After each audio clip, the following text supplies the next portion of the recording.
Untitled Chapter PTCG, formerly known as the SlowpokeWell, and today I've got some Fusion Strike deck list for you here today. We're looking at Galarian Obstagoon, a really cool card which I think has a ton of potential, hitting really good numbers and hitting for weakness one of the big scary boys of the format, Mew VMAX. Let's have a look. Galarian Obstagoon is debut Pokemon, 170 HP. With 2 attacks. Our main build around is going to be Merciless Strike, which for 1 energy does 60 damage plus 90 if your opponent's active has any damage on already. Now we already know that the Galarian Obstagoon line is really good at getting damage into play with cards such as Galarian Zigzagoon, and then we also know that Quick Shooting is really good for getting damage into play. So actually getting damage on board isn't really that hard. Like I said, we're going to be one-shotting Mews here because of weakness. There's a lot of things to love about this card, let me tell you. So we play 3 of them Galarian Obstagoon. We went into a bit of 4-card syndrome here because this Obstagoon is actually really good as well. This Galarian Obstagoon obviously has the Untamed Shout ability. When you evolve, and lets you put 3 damage counters into play on one of your opponent's Pokemon. Again, really great for Merciless Strike. And Obstruct can potentially win us some games as well, because we can fling that out of nowhere in combination with Raihan. Obviously, Obstruct was a really big bugaboo back in the day, which does 90 damage and it can't be hit by your opponent's basic Pokemon. So if we get that off against Zacian Zamfras, then for example, we're in for a fun time.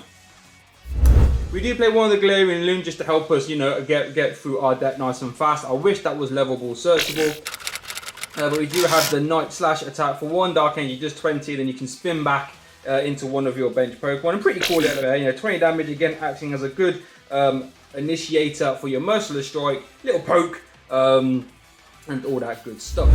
And then we have the Galarian Zigzagoon. It's going to be the easiest way for us to get damage into play. So obviously we know we have that Headbutt Tantrum ability. When you bench him, you can put 1 damage count on one of your opponent's Pokemon. That is a really cool ability. Pretty perfect for a tech like this, honestly. And this is why I have a lot of faith in this arc. So I played some games of it. It seems to stream really well. Merciless Strike being a good clean 2-shot and everything else in format in combination with prior damage, of course.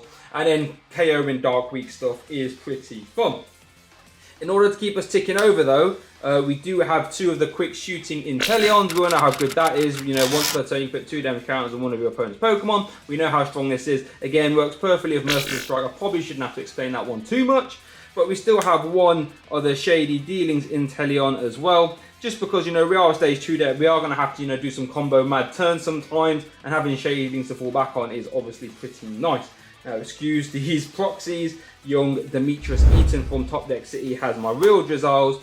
Here we have 4 Drizzles again. It's going to help us keep ticking over. Letting us find a trainer upon evolution is pretty cool. Then a like Level Ball for Galarian Zigzagoon or Rare Candy for Obstagoon, stuff like this. We all know how good this is, or Supporter as well, actually. And then 4 of the Keep Calling Sobble as well, just so we can use Keep Calling if needed. I don't see a real need for the 70 HP one here, but yeah.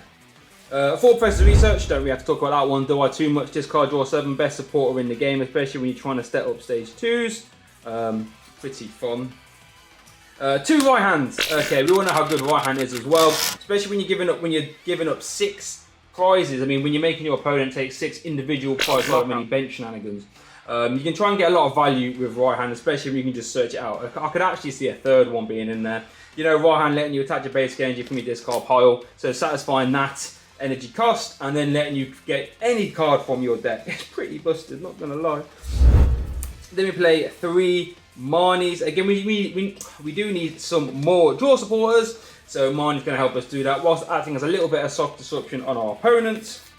We then have 2 bosses always. Now I really hate playing 2 boss, but we can't really seem to fit more in. What I would say though is because we are playing Inteleon line, we can afford to be clinical with them, search them out exactly when we need them and stuff like this. So we do play 2 boss, that's fine.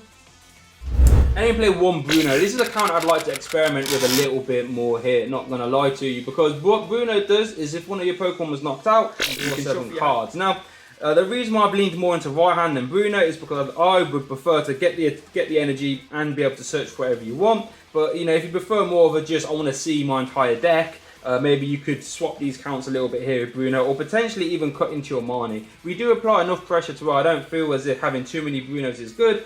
But you know, a combination of 2 Raihan and Bruno with your shading seems fine to me. Our stadium of choice is Spike Move. This is going to be another little way to get damage into play on the Sneaky Sneak. when your opponent, well, whenever your active Pokemon goes to the bench, put 2 damage counters on that Pokemon. This is going to be good in case against stuff like this, for example. If their active Mew hasn't got their special energy on, they might try and retreat into another one, in which case it's going to get damage on, and then we have ways of getting rid of the fusing energies as well. So again, just another little sneaky way of getting damage into play. We don't really mind, we should be getting one shot all the time anyway. We've only got like 170 HP, I believe. Yeah, 170, so it doesn't really affect us, and it's just help takes the pressure off. Sometimes if we can't find Galarian Zigzagoon, we can't find our quick shooting. 4 rare candies, don't have to talk about that too much, I don't think. Really good item card, letting you go straight from the basic to the stage 1.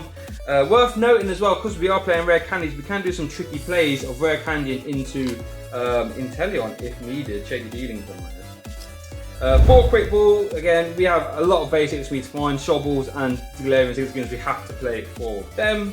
Then we have 4 evolution incenses, the heart and soul of the deck really. When you play so many evolution Pokemon, you want to have as many evolution incenses in there as possible. Then you grab any evolution at whim, so you can grab yourself Drizzy, you can grab yourself Galarian Unknown, you can grab yourself Obstagoon, you can grab yourself anything that's not Sobble or Galarian Zigzagoon.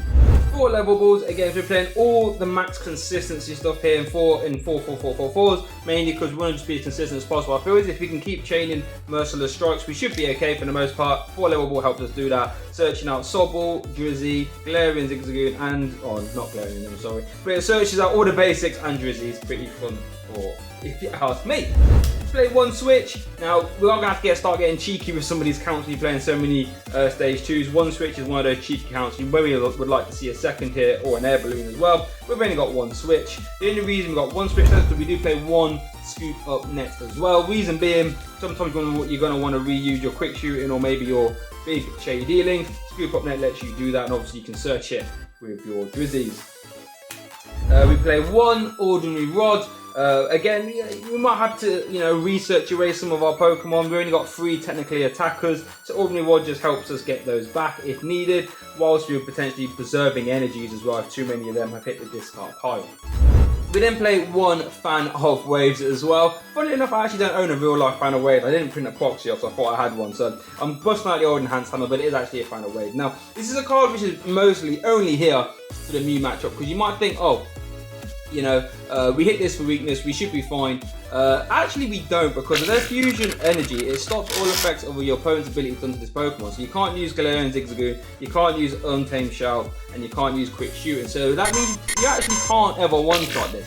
With a fan of wave though, you can just fling that away and go for the OHKO. Now I'm not really 100% sure if it's like too much win more, because you still 2-shot it anyway, and they still have to draw into their fusion energies, but they do play 4 fusion energies and some malicious sparkle. So it sort of depends. If you don't want to play this, but you still want to sort of tech a little bit for this matchup, because you assume it's going to be pretty popular, you can change the spike moves to Path to the Peaks. That will stop their Genesects from going bonkers, and maybe they don't draw into their fusion energies, but you still have their Peonies, the Elises, and the hard copies themselves. So that's why I've opted for the spike move to help against everything else and the fan of wave. But you could flip flop that depending on what you or how you find your matchup is going for you, or what you want to tech for more, I should say. And then rounding off the list, we play 7 basic dark energy. We don't really need too many because we can fish them out the discard pile, and we only attack for 1. Let me know what you think about. Let me know what you think about Galarian Obstagoon. I think I am really excited. So far I tested, it's been doing quite well, and I'm a happy geezer. It slices through 3 prizes, provided you can keep churning through and attacking every turn. If you have more Fusion Strike gameplay and coverage, then make sure you hit that like and subscribe button for me though. Okay, thanks for watching, and I'll see you all next time.